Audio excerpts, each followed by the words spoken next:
Bonjour, je suis Émeric de l'École nationale supérieure maritime et je suis avec FX, on va vous faire visiter l'école.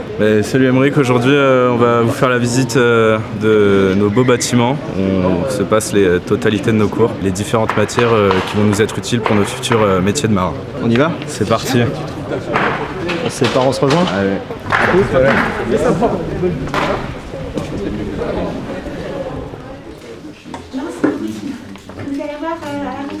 Bonjour. Bonjour. Qu'est-ce qu'on étudie ici donc? C'est un cours de mathématiques. D'accord, donc même en licence on étudie encore des cours de mathématiques? Pour la première année pour l'instant. D'accord. Et en chef illimité, s'ils reviennent après, pour l'instant c'est séparé, la formation chef illimité. D'accord. Il faut avoir un bon niveau en maths ici ou vous reprenez des bases par rapport à d'autres bacs? Un niveau correct et de telle sorte, enfin il faut un assez bon niveau, mais on est là pour compléter, pour que tout le monde ait un meilleur niveau en mathématiques pour en fait les autres matières. Merci. Du coup, je viens pour vous poser une petite question et vous demander en quoi consistait la thermodynamique. Ça va servir à tout ce qui à comprendre le fonctionnement d'un moteur, par exemple sur un bateau, ou bien à chercher à optimiser le rendement d'un moteur, par exemple, et puis même comprendre ce que c'est la combustion. Et est-ce que parmi vous, il y en a qui auraient une petite idée de à quoi va servir la thermo dans le milieu de la marine, enfin plus précisément sur les bateaux ou pas? Ça sert à permettre de refroidir des liquides, des fluides. Pour faire de la thermodynamique, vous devez avoir un très bon niveau en physique dans la classe, non? Ouais, plutôt, ouais. Faut un minimum de base. Ouais. Merci beaucoup. Donc là je suis avec vous, Madame Le Pourri. Vous êtes professeur dans quelle matière? Alors là, en ce moment, sur la première année, j'enseigne la physique. D'accord. Et en deuxième année, je suis sur la conduite machine. D'accord. Et ça sert à quoi ces types de cours, notamment pour la physique? Alors par exemple, la physique en première année, c'est pour une remise à niveau des notions, parce qu'on a des étudiants qui viennent de plein de milieux différents. Donc ça peut très bien être des gens qui ont fait des prépas, ou des bacs généraux, ou alors des bacs pro.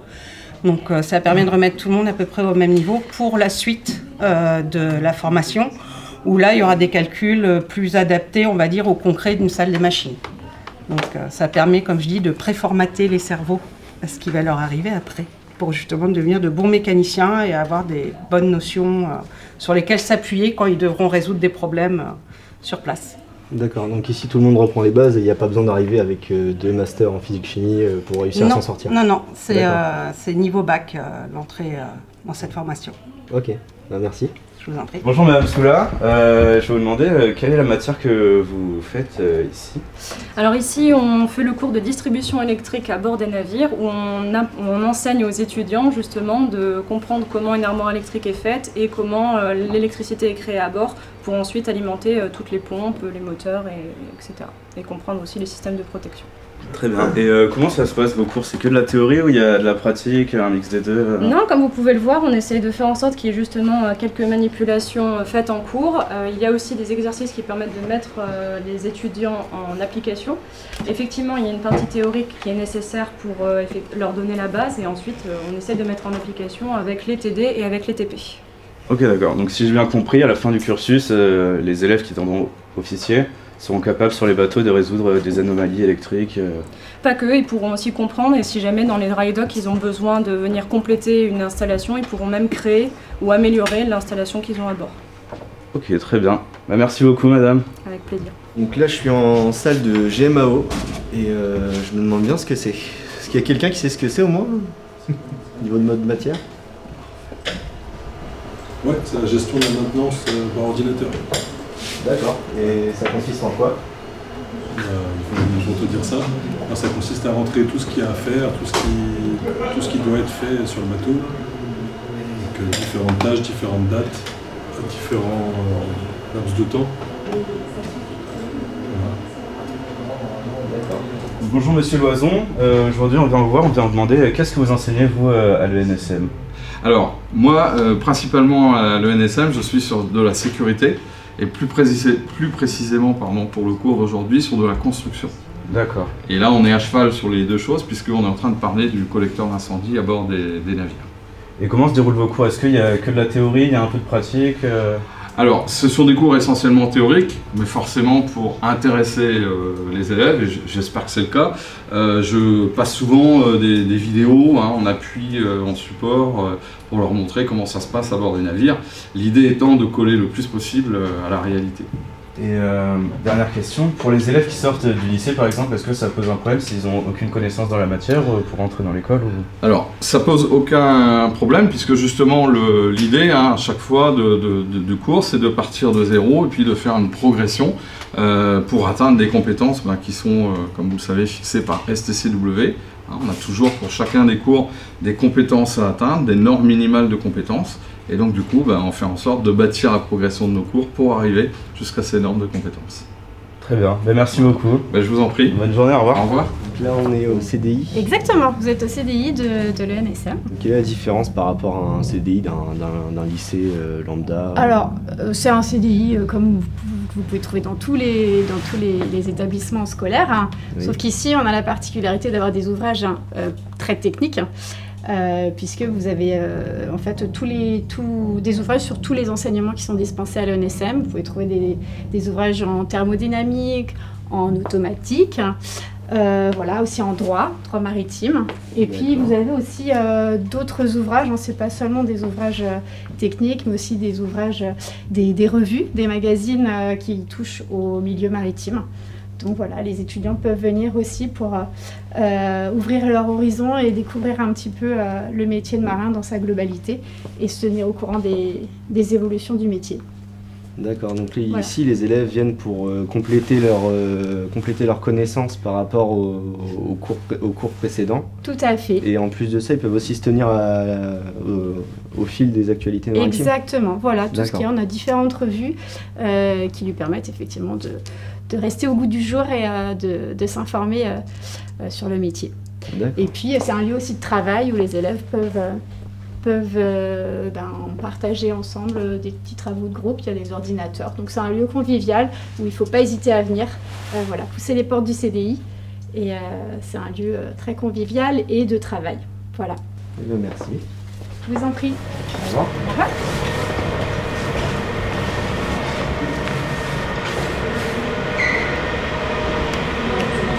Il faut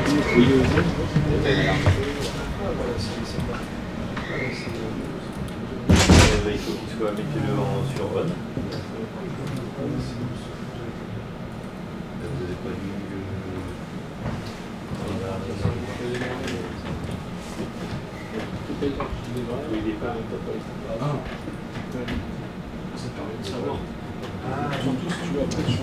Bonjour. Quel est l'intérêt de faire des cours de simulateur?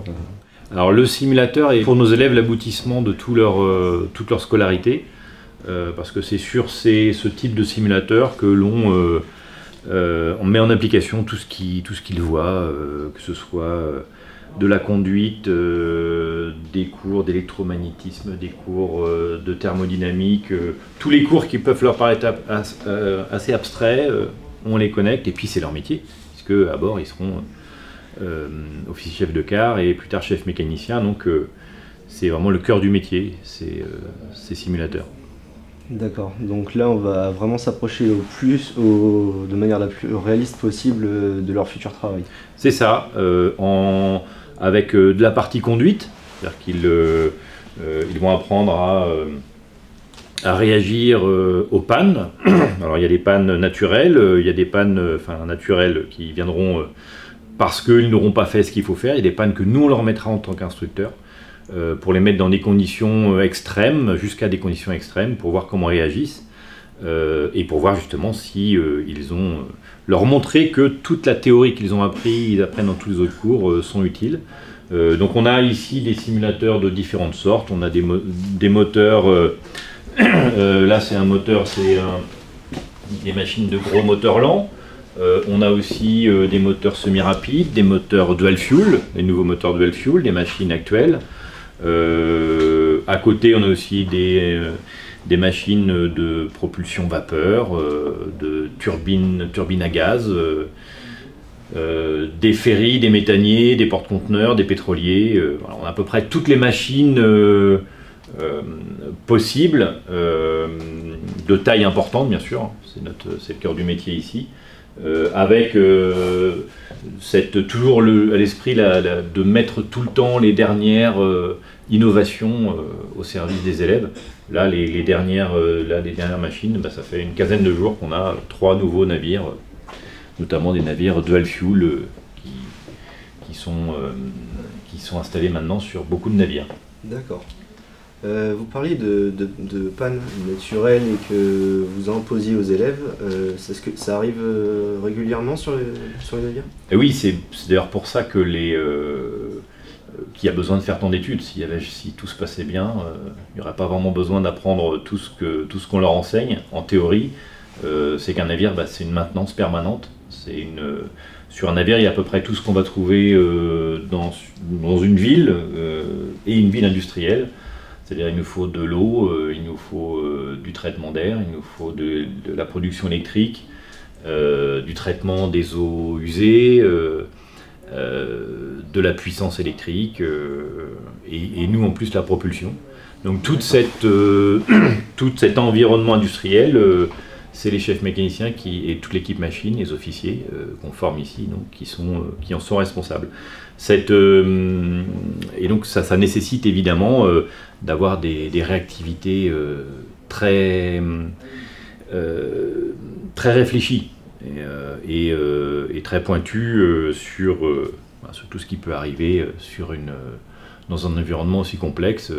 Et donc effectivement, les pannes, on en a souvent à bord, et il vaut mieux en avoir fait l'expérience ici sur simulateur plutôt que de découvrir tout ça à bord. Donc c'est le but vraiment de ces simulateurs qui sont au plus près, de plus en plus au plus près de ce qu'ils vont trouver, de ce que les élèves vont trouver à bord.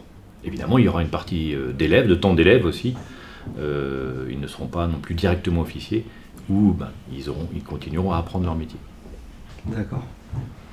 Et là, je vois les écrans ici sur l'écran 3D. Il vous permet donc de faire la conduite entière de la machine à partir d'ici ou... Oui, c'est ça. C'est qu'on peut faire. On a les PC machines.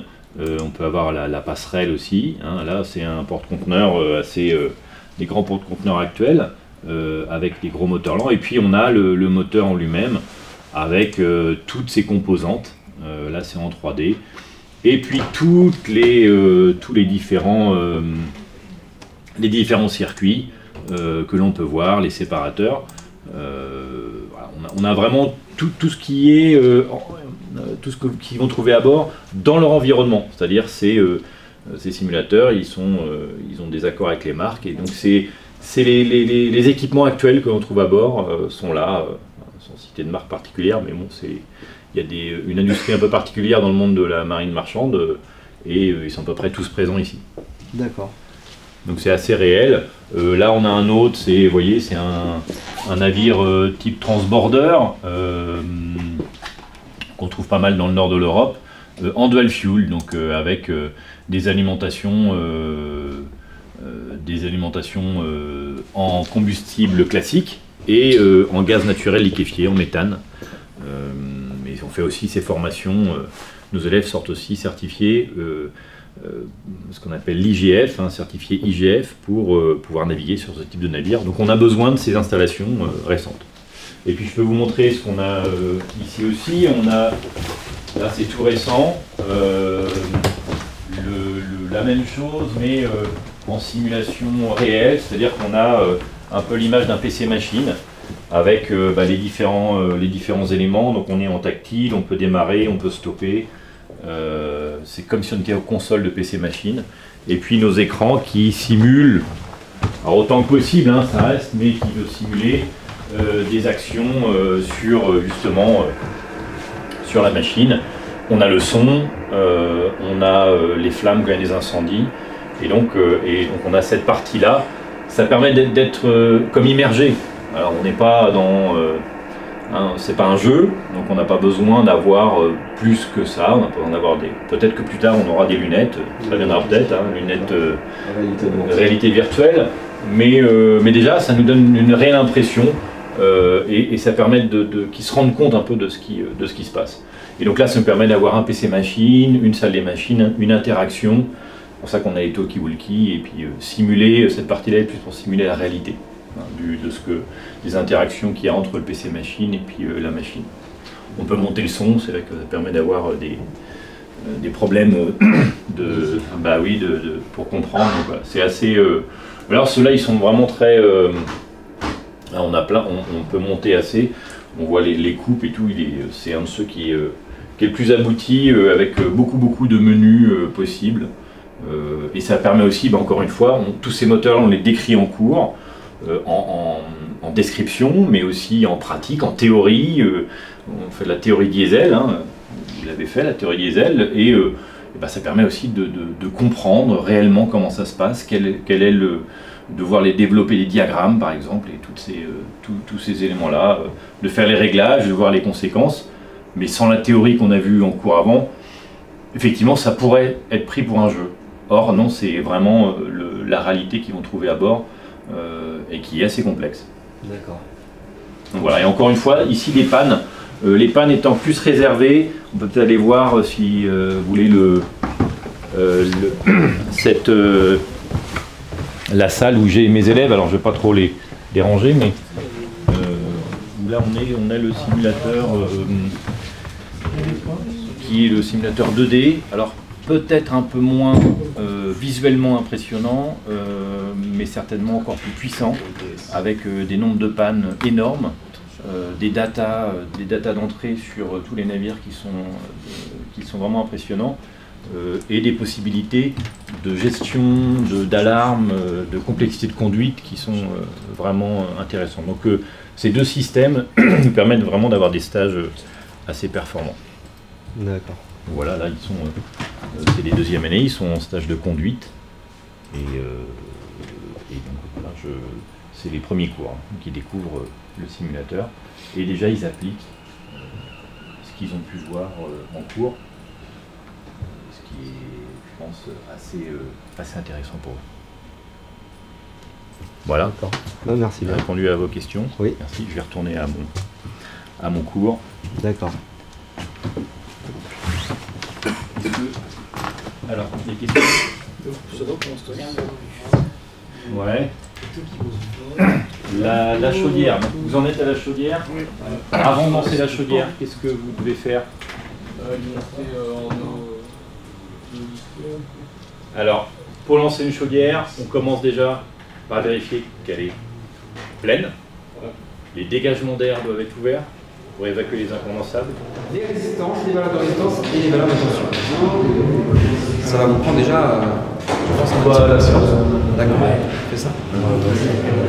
Donc je vous laisse avec ça. L'objectif précis, c'est de se dire, méfiez-vous tout le temps des informations que vous recevez. Est-ce qu'elles sont pertinentes? Est-ce qu'elles sont dans les plages de fonctionnement de vos installations? Et est-ce qu'effectivement ça correspond bien à la réalité? Qu'est-ce que vous avez à disposition ici? Est-ce que vous avez un tableau? Est-ce que vous avez un ordinateur? Non, c'est juste des renvois de... Tout va se trouver ici. Tout va se trouver sur ce panneau-là, d'accord? Donc sur ce panneau-là, on va avoir quoi? Des informations en direct, mais qui ne sont que des informations. Ici, on a quoi? Les tours de minute. La vitesse. Qu'est-ce qu'on va avoir d'autre? La pression, voilà. La température aussi. Voilà. Donc en fait, comme vous le savez, tout ce qui va être lié, notamment à des sécurités d'arrêt d'urgence. Ici, on n'est pas dans le slowdown ni dans le shutdown parce que l'installation, il n'y a pas de nécessité en fonction de l'utilisation qu'on va en faire. Donc effectivement, là c'est un moteur qui nous a été mis à disposition là, il y a quelques années maintenant. Et donc c'est un moteur qui est représentatif de ce qu'on va pouvoir trouver donc, sur les installations actuelles. Et avec cet outil-là, on va faire des visites et des maintenances complètes, des visites d'attache complètes. On va tout démonter en fait pour voir un petit peu comment c'est fait à l'intérieur. Et au-delà du fait de savoir comment c'est fait à l'intérieur, eh bien de faire des mesures pour voir si le moteur en gros est en bonne santé. D'accord, donc là on va vraiment voir la partie mécanique pure du métier de l'officier mécanicien. Tout à fait. Alors Pur, oui, disons qu'il y a une grosse partie qui concerne maintenant tout ce qui va être conduite des installations.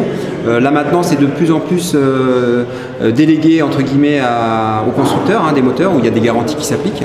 Où là on va avoir quelques scellés, quelquefois on en voit par exemple ici, il y a des scellés qui sont pollués, où on n'a pas systématiquement l'opportunité ou la nécessité de le démonter, parce que comme la garantie s'applique, il faut effectivement prouver qu'on n'a pas déréglé les choses. L'idée c'est que à bord, comme on est un petit peu loin de tout et loin de tout le monde, s'il y a un problème, il faut pouvoir intervenir dessus. Donc principalement le métier d'officier, ce sera de faire de la conduite et puis de la maintenance si nécessaire, et différents types de maintenance, notamment avec surtout du préventif, où on va avoir un calendrier de maintenance qui va être établi et on va suivre ce calendrier-là. D'accord. Et là donc ce sont uniquement des moteurs diesel comme sur des voitures ou des camions, c'est ça? Alors comme dans tous les transports, on voit qu'avec l'actualité on essaie d'aller sur des technologies qui sont un petit peu différentes. Alors effectivement principalement on va utiliser donc du combustible gasoil avec des taux de soufre qui seront les plus bas possibles parce qu'on a une réglementation qui nous l'impose. Et au-delà du combustible qu'on va utiliser, ce sera aussi les auxiliaires, des dispositifs qui vont être installés autour de tout ça pour pouvoir traiter justement tout ce qui va être émanation. On a toujours été précurseur dans le maritime, on a toujours trié nos déchets et depuis donc 2005 on a l'annexe 6 de la Marpol qui s'applique où on doit avoir justement une vérification et un contrôle sur tout ce qui va être émanation, notamment pour tout ce qui est SOx, NOx. Et donc on va faire des mesures et par rapport à des moteurs déjà existants, eh bien, on va mettre des plans en place pour pouvoir améliorer justement ces chiffres-là pour pouvoir polluer le moins possible avec des restrictions qui seront de plus en plus fortes. Donc effectivement, diesel encore, mais on a déjà beaucoup de navires qui sont équipés de gaz naturel et puis aussi tous les constructeurs qui font marcher tous les services de recherche pour pouvoir améliorer tout ça, pour aller sur des nouveaux combustibles. L'objectif étant d'agir soit sur le type de combustible qu'on va utiliser ou alors les auxiliaires qu'on va mettre autour pour justement avoir le moins de rejet possible. D'accord, donc là les moteurs polluent pas ou très peu donc? Comme toutes les activités humaines en fait, toutes les activités humaines polluent. Comme je le disais, là nous notre priorité, on le voit, il y a beaucoup de compagnies maritimes là qui font énormément d'efforts pour pouvoir réduire au maximum justement ces émanations là. En tous les cas, les déchets qui sont faits sont de toute façon maîtrisés entre guillemets. Après il y a des choses qui vont être déchargées dans les ports, etc. Mais on essaye d'avoir des objectifs qui sont assez réalisable pour pas que ce soit du temps de perdu entre guillemets pour pouvoir améliorer justement toutes ces choses-là. D'accord. Plutôt, Monsieur Giquet nous avait parlé de moteurs dual fuel, si vous pouvez le résumer succinctement. Alors en gros c'est des moteurs qui peuvent marcher avec différents combustibles. Donc vous pouvez avoir soit effectivement du gaz, vous pouvez avoir aussi du DO et vous pouvez passer de l'un à l'autre. En fonction de certaines régions sur la planète, on a des zones ECA qui existent, où effectivement les émanations seront un petit peu plus restrictives. Il faudra faire un peu plus attention. Il y a aussi le compromis à trouver entre quel type de combustible j'ai utilisé, le coût que ça va engendrer, parce que derrière forcément ce sera le client entre guillemets qui va payer la facture. Donc il y a différentes technologies qui font qu'effectivement vous pouvez utiliser différents types de combustibles sur un même moteur. Merci bien. Je vous en prie. Au revoir. Au revoir. On va essayer. Tout le monde comment on fait. Donc, on va démarrer avec la caisse en charge. Là, on bloque ici, là. Ouais. Et qu'on vient faire ça. On vient du coup visser ça et tirer l'arbre en arrière. On se retrouve avec Monsieur Cucmel qui est professeur de mécanique auxiliaire ici. Bonjour monsieur. Bonjour. Je me demandais en quoi consiste votre matière Alors la mécanique auxiliaire, en gros c'est faire de la mécanique sur tout ce qui tourne autour du moteur. Par exemple en bas on a un système de production d'eau douce. À bord du navire on va avoir besoin de boire, de prendre des douches. On a besoin d'eau douce pour les machines, donc on va produire de l'eau douce avec de l'eau de mer. On a également besoin d'air comprimé pour faire démarrer les moteurs, pour utiliser à l'atelier de l'air comprimé. On a des compresseurs d'air. On a tout un tas de pompes dans la machine qui pompent de l'eau de mer, qui pompent de l'eau douce, qui pompent du fuel. Le démontage de toutes ces pompes, c'est toutes les pompes qu'on voit là-bas sur l'atelier. Ça va vraiment comprendre tout ça. Donc tout ce qui tourne autour du moteur principal, tout ce qui est un petit peu auxiliaire à cette grosse machine et qui va aider par exemple à faire fonctionner tout l'ensemble. D'accord. Et si j'ai un bon niveau en physique, bon niveau en maths, mais que j'arrive à l'école en n'ayant jamais fait de mécanique avant, est-ce que votre matière est accessible ou Alors l'idée c'est justement que nous, cette matière, elle soit accessible à tout le monde. Donc c'est-à-dire qu'il y a, moi par exemple, pour un cas personnel, que je suis arrivé à l'école, j'avais jamais fait de mécanique. Donc oui, il n'y a aucun problème. On a ici, on va reprendre la base. En fait, les premiers cours, c'est la base. Qu'est-ce que c'est qu'un tournevis? Qu'est-ce que c'est qu'une clé Allen? Qu'est-ce que c'est que... On va reprendre un petit peu toutes les bases de la mécanique et monter en grade progressivement. On va commencer sur des éléments, des démontages simples et puis monter sur des éléments de plus en plus complexes au fur et à mesure de l'année et du cursus scolaire des élèves. Mais ouais, aucun problème.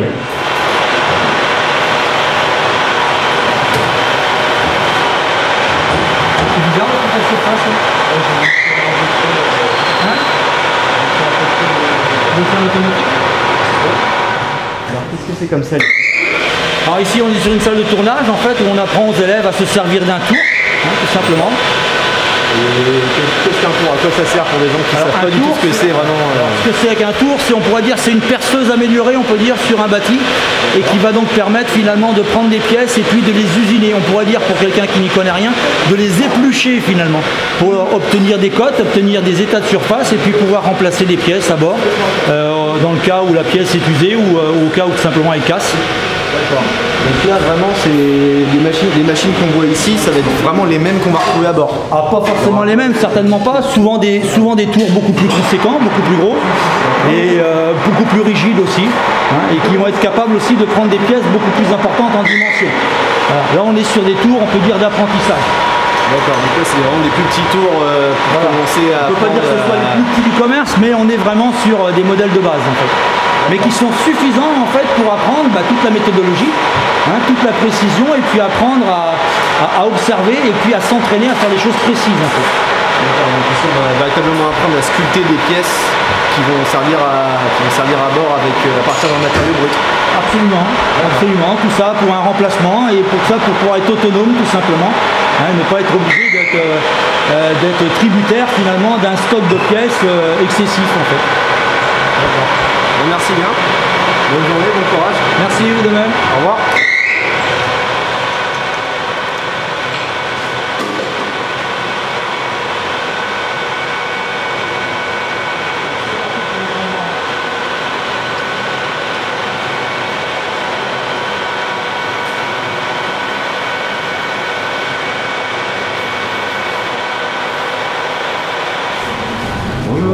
Bonjour. Oui, c'est ça. Alors, qu'est-ce qu'on étudie dans cette salle? Alors, c'est toute la partie électrotechnique et électronique de puissance. Voilà, de tout ce qui est moteur, comme vous avez là, les moteurs, différents types de moteurs, on a des bancs avec 3 types de moteurs. Alors, si vous voulez des détails, il y a les moteurs asynchrones, moteurs à courant continu, ici il y a un alternateur, puisque quand même la partie, ils sont chargés à bord de tout ce qui est énergie, à bord énergie électrique, même si ce sont des mécaniciens à la base. Et donc là-bas, au fond, on a un banc de couplage, ce qui est sur le bord du fond là-bas, il y a un banc de couplage avec, je ne sais pas si on peut se rapprocher, on a 2 alternateurs ici. Voilà, ici c'est la commande en fait qui se fait ici, et puis après, donc là il n'est pas en route, parce que c'était pas l'objet du cours aujourd'hui. Mais donc il permet en fait d'apporter plus de puissance quand nécessaire, par exemple quand il y a des manœuvres dans les ports. C'est un exemple. D'accord. Là je vois cette salle, tout a l'air très compliqué. Est-ce qu'on arrive, quand on arrive ici dans ce cursus, il y a besoin de base en électricité ou... Tout ce qui est physique et maths ça peut servir. Et puis effectivement après le truc c'est que suivant ce que les élèves ont fait avant, ils sont plus ou moins à l'aise dans la matière. Bon, en général, les professionnels là, qui sont là, ils ont peu de formation, parce qu'ils sont plutôt mécaniciens, la formation. Certains ont quand même une habitude un petit peu de tout ce qui est électrique. Donc on les habitue un petit peu à faire des mesures, à comprendre comment fonctionnent les machines, comment se comporte un banc de couplage. Dans le but aussi de faire un peu de maintenance éventuellement. D'accord. Donc ici, là, ce ne sont pas des élèves, si, c'est des élèves qui sont là, mais ce sont des formations professionnelles, pas des formations initiales. C'est ça. Donc on les appelle quand même des élèves, même s'ils sont grands. Oui. Il y a les obséquiums qui sont là actuellement et on a aussi, cet après-midi, on aura ce qu'on appelle des chefs d'huile. Ce sont aussi des professionnels avec, donc du coup c'est un niveau un peu plus élevé. Donc on a plus d'heures de cours et de TP souvent pour pouvoir mettre en œuvre le matériel. D'accord. Merci bien. De rien. Au revoir. Au revoir. On se retrouve du coup avec Monsieur Perrin qui est professeur à l'ENSM. Je vous demandais qu'est-ce qui se passe exactement dans cette salle ici? Qu'est-ce qui se passe dans cette salle? C'est une très bonne question ça. Il se passe plein de choses. On fait de l'électrotechnique, donc on fait de l'étude de moteur, on fait de l'étude de variateur de vitesse aussi, on fait de la maintenance, donc là en l'occurrence c'est ce qu'on fait aujourd'hui, donc on fait de la maintenance des installations électriques. Là ce qu'ils sont en train de faire, c'est par exemple là ils sont en train de faire de la maintenance sur des installations électriques, donc en fait c'est un peu du dépannage. Et là aussi ils font de la mise en service, c'est-à-dire qu'ils vont paramétrer donc les appareils là, pour les rendre fonctionnels en fait. Est-ce que dans votre matière il y a aussi une partie théorique ou c'est beaucoup de pratique Il y a les deux en fait. Il y a les deux. Il y a les deux. Bah, en fait là on est en salle de travaux pratiques, mais après du coup quand on fait des cours, si vous voulez, ça correspond à des cours qu'on fait avant. Le cours d'auto, ça va être tout ce qui concerne la programmation des automates et du coup tout ce qui va être les automatismes hein, finalement. Donc c'est lié aux automates. Et ici on a un cours sur de l'électrotechnique, donc en gros tout ce qui va concerner la puissance. Donc, si vous voulez, finalement l'alimentation des moteurs, les disjoncteurs. Donc, finalement c'est deux choses complémentaires, parce que l'automatisme c'est la chaîne de commande des moteurs. Et là ici on est sur la chaîne, on va dire, de mise, enfin je sais pas comment on pourrait dire, mais de mise en service quoi si vous voulez. C'est-à-dire que toutes les choses qui sont là sont pilotées par des automatismes. Et nous on est là ici c'est l'application, enfin c'est la. Nous on est les actionneurs si vous voulez. Bonjour. Bonjour Monsieur Toric. Voilà, qu'est-ce qu'on étudie ici? Eh bien ici nous sommes en salle de TP automatique. Nous allons étudier le fonctionnement des automates, essayer de comprendre comment on peut gérer une programmation, quelles sont les entrées-sorties, et puis des aspects fonctionnels, la régulation, la logique. D'accord. Et il y a des différences ou des points communs avec d'autres matières qu'on peut étudier ici comme l'électricité ou l'électronique? Alors c'est complémentaire. En fait on va trouver en électronique l'étude de capteurs qui seront ensuite reliés aux automates. Et puis l'automate peut piloter après des moteurs, comme si vous voulez voir, on a une maquette ici pédagogique qui présente justement le fonctionnement. Donc l'automate, comme je le disais, peut piloter des moteurs qui seront vus plutôt en matière électrotechnique. D'accord, donc ici on utilise uniquement la partie automatisme. Tout à fait. Quel est l'intérêt en marine marchande de faire des cours de ce type? Eh bien, aujourd'hui, vous savez que les navires sont de plus en plus automatisés, avec aussi de l'informatique qui arrive à bord. Et donc, c'est important pour les futurs officiers de comprendre comment ça fonctionne et de pouvoir intervenir aussi sur un automate, que ce soit au niveau programmation, maintenance. D'accord. Donc ici, les officiers mécaniciens sont aussi électriciens. Tout à fait. Et c'est important, c'est pour la valeur ajoutée de la formation, d'avoir un panel comme ça assez vaste de compétences, qui leur permettra eux-mêmes de pouvoir réutiliser ensuite ces aspects d'automatisme à terre dans l'industrie, qui sont utilisés un peu partout. Ouais. D'accord. Est-ce que ce serait possible d'avoir une petite démonstration ici? Alors ici nous avons une maquette de régulation avec un automate ici qui va gérer via un activar, un contrôleur, un variateur de vitesse, va gérer un moteur. Et ensuite, ce moteur sur le banc ici est accouplé avec un frein, un volant d'inertie. Et donc on a toute une boucle de régulation pour réguler la vitesse du moteur. D'accord. Voilà, vous avez ici la régulation, donc une régulation de vitesse assez basique. En fonction de la consigne, on voit que la mesure qui est réalisée sur le moteur atteint bien la consigne. On a bien une bonne régulation. On peut même charger le moteur. On vient mettre un frein et l'automate régule la vitesse pour atteindre toujours la consigne. Ici, on va venir commander la vitesse du moteur en fonction des consignes de l'exercice. Alors, on vient commander l'automate et l'automate ensuite pilote en tension fréquence le moteur pour atteindre la bonne vitesse. D'accord. Tout ça à partir seulement du PC. Voilà, à partir d'un écran.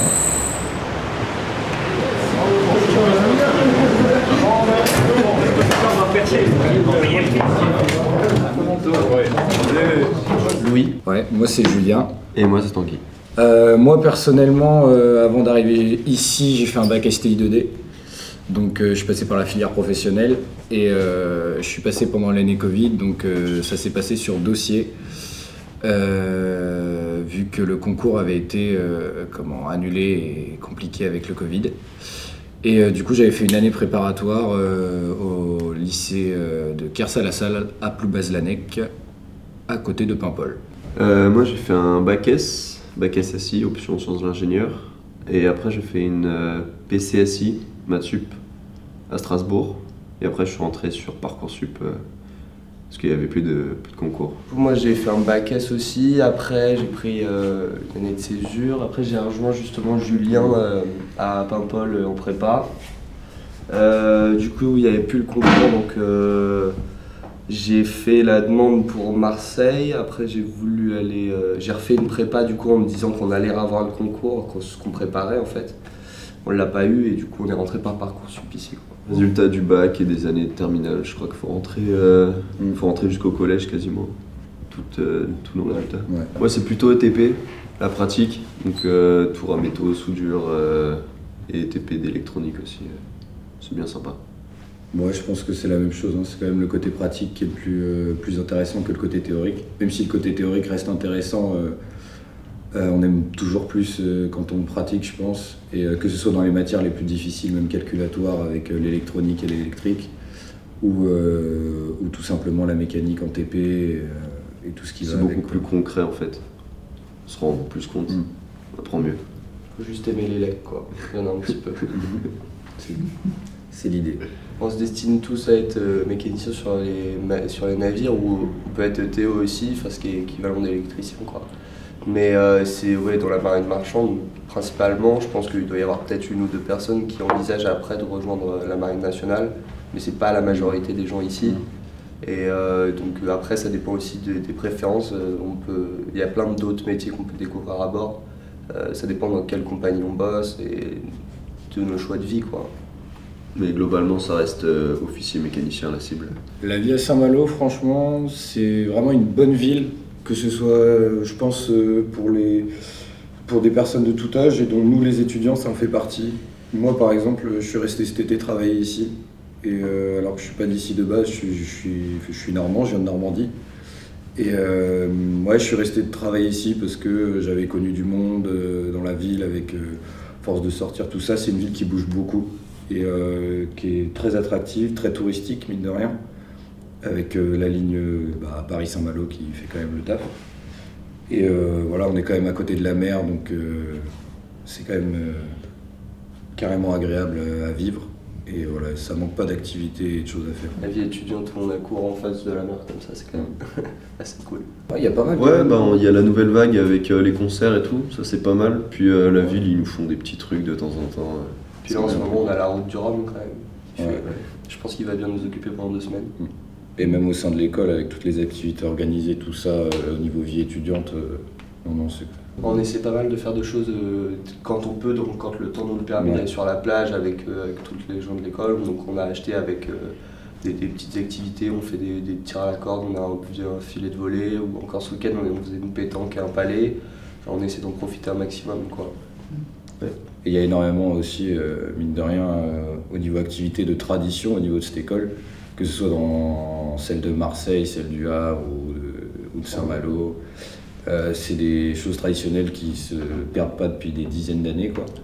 Donc que nous, en tant que Bural, on essaie vraiment de faire perdurer tous les ans, et qu'on instaure aux premières années, et qui généralement aiment beaucoup ça. Et non, c'est pas vraiment partagé au niveau de toutes les écoles, pas que de Saint-Malo. Et ça se garde, et ça c'est vraiment hyper important. Ça nous fait des bonnes activités sur toute l'année. Ça change. On les voit passer leur certification, donc on les voit, on les croise, on discute aussi, on arrive à échanger quand même avec eux au niveau des autres campus quoi. Mais, et puis on a le centre de formation Sésame ici, où du coup ils sont tous un peu obligés de passer entre guillemets. Puis il y en a qui se connaissent aussi avec nous quand on avait la prépa, les prépas, vu que c'est dispatché après dans les écoles, ceux qui font les années préparatoires ensemble, moi je connais peut-être une vingtaine de personnes, quinzaine je pense de personnes qui sont à Marseille, et quelques-unes du Havre que j'ai connues en prépa, ou alors même moi qui viens d'une ville maritime de Granville, j'ai plusieurs personnes de Granville qui sont du coup à l'ENSM soit de Marseille, soit du Havre que je connais, quoi. C'est quand même un milieu qui est assez petit. Nous, par exemple, on est en colocation. Voilà. Donc, alors on se connaissait avant, donc ça a été un peu plus facile. Mais après, il y en a qui se trouvent des colocations avec les gens de l'école. Après, il y a quand même pas mal de logements à Saint-Malo, surtout avec la réglementation des Airbnb, là où il faut avoir... on ne peut pas faire que du Airbnb, du coup ça donne pas mal de logements étudiants au niveau pour la vie étudiante à Saint-Malo.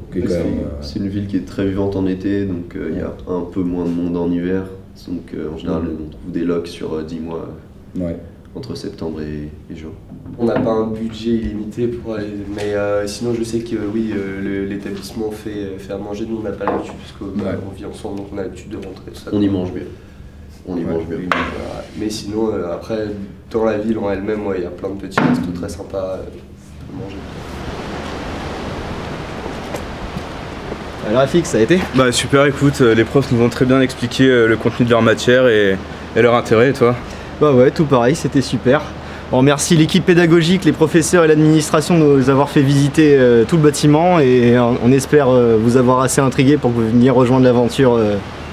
On souhaite aussi vous remercier de nous avoir suivis du début à la fin de cette aventure et on espère vous avoir à nos côtés l'année prochaine lors de la rentrée.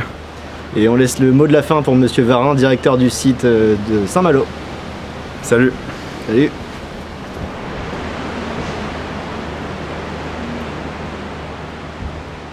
Eh bien, merci beaucoup à Émeric et François-Xavier pour cette visite de l'école.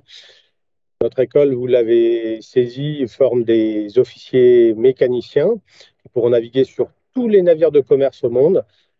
Alors, si vous avez votre baccalauréat et que vous est possible d'intégrer l'école en première année, en formation initiale, certains d'entre vous qui nous écoutent sont peut-être issus d'une formation BTS Mazen et auquel cas ils pourront intégrer l'école en troisième année. D'autres ont peut-être déjà eu la chance de naviguer, auquel cas ils pourront revenir à l'école pour peut-être avoir des brevets qui leur permettront de naviguer sur des navires encore plus grands. Voilà, donc c'est vraiment une très belle formation et si vous avez réellement l'âme du mécanicien ou de la mécanicienne et que les voyages autour du monde vous attirent, eh bien cette formation est vraiment faite pour vous. Alors je vous attends nombreux et nombreuses sur Parcoursup pour votre inscription à l'année prochaine. À bientôt.